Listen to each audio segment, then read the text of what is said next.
आता पाहणार आहोत टॉप 9 मोठ्या राजकीय बातम्या।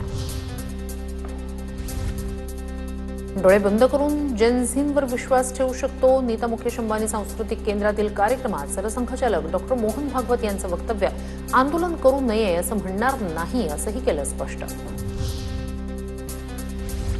जेन झी आपल्या देशाचं भविष्य घडवणार आहे। जेन झींसोबतच्या संवाद कार्यक्रमाला आलेल्या अमृता फडणवीस यांची प्रतिक्रिया, खरे जेन झींनी मुद्दे उचलले होते, नंतर जे आले ते अँटी सोशल एलिमेंट होते असंही वक्तव्य। फडणवीस सरकारचा जेन झींसाठी मेगा प्लॅन, तरुणांसाठी राज्यात 1000 रोजगार मेळाव्यांचं आयोजन, मंत्री मंगल प्रभात लोढा यांचे आदेश।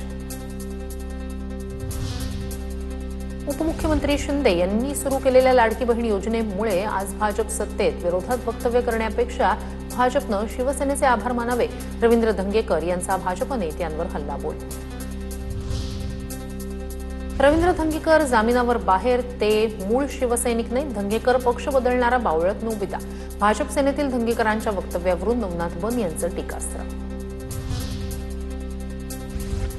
भाजपच्या टीकेप्रकरणी धंगेकरांशी चर्चा करू, उदय सामंत यांच्याकडून स्पष्ट। दरम्यान शिंदेंच्या लाडकी बहीण योजनेमुळे ताकद मिळाली, तिघांचं सांघिक यश होतं, संकल्पना मात्र शिंदेंची होती, सामंत यांचं वक्तव्य। राजकीय रणनीतिकार आणि नवनियुक्त आमदार प्रशांत किशोर यांनी घेतली सुनेत्रा पवार यांची भेट, जवळपास 6 तास बैठक। प्रशांत किशोर हे अजित पवारांच्या राष्ट्रवादीचे नवे सल्लागार असणार का अशा चर्चांना उधाण। मार्चमध्ये राष्ट्रवादीनं नरेश अरोरा यांचं कॉन्ट्रॅक्ट केलं होतं रद्द।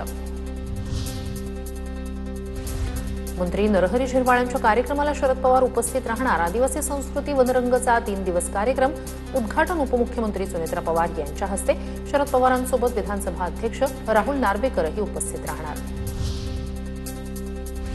केंद्रीय गृहमंत्री अमित शहा यांचा 2 दिवस मुंबई दौरा, 7 आणि 8 ऑगस्ट असे 2 दिवस केंद्रीय गृहमंत्री मुंबईत असणार।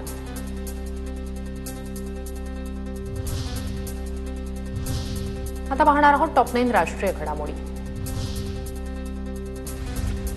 कॉकरोच जनता पार्टीची देशभर क्या बोलती पब्लिक मोहीम येत्या डिसेंबर महिन्यात देशभर दौरा करणार, लोकांच्या समस्या जाणून घेणार, सीजेपीच्या अभिजित दिपके यांची घोषणा।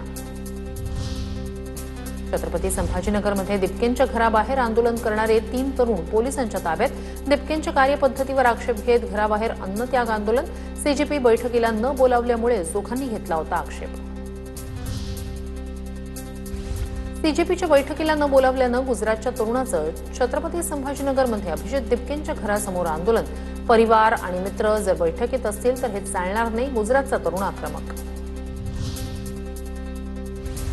डिलिमिटेशन, महिला आरक्षण विधेयकावर केंद्रीय मंत्री किरेन रिजिजू आणि राहुल गांधी यांचा फोनवरून संवाद, महिला आरक्षण लागू न केल्यास महिलांमध्ये असंतोष वाढू शकतो, रिजिजू यांची भूमिका, तर मित्रपक्षांशी चर्चा करून काँग्रेस सरकारसमोर भूमिका मांडणार।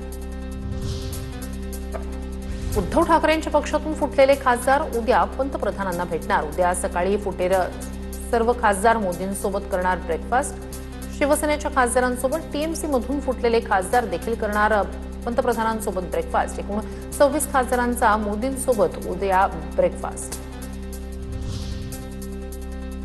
मंत्रिमंडळ बैठकीनंतर संसद भवनातील पंतप्रधान कार्यालयात पंतप्रधान नरेंद्र मोदी आणि केंद्रीय गृहमंत्री अमित शहा यांच्यात महत्त्वपूर्ण बैठक। पावसाळी अधिवेशनात सभागृहात कामकाज सुरळीत होण्यासंदर्भात बैठकीत चर्चा झाल्याची माहिती। लोकसभेचं कामकाज सुरू होताच आजही विरोधकांचा गोंधळ, संसद परिसरात आजही शहांविरोधात विरोधकांचं आंदोलन, शहा उत्तर द्या विरोधकांची घोषणाबाजी। लोकसभेचे कामकाज राम भरोसे, आजही चर्चा नाहीच, विरोधकांच्या गदारोळानंतर लोकसभा उद्या सकाळी 11 वाजेपर्यंत स्थगित, राज्यसभेतही विरोधकांचा गदारोळ।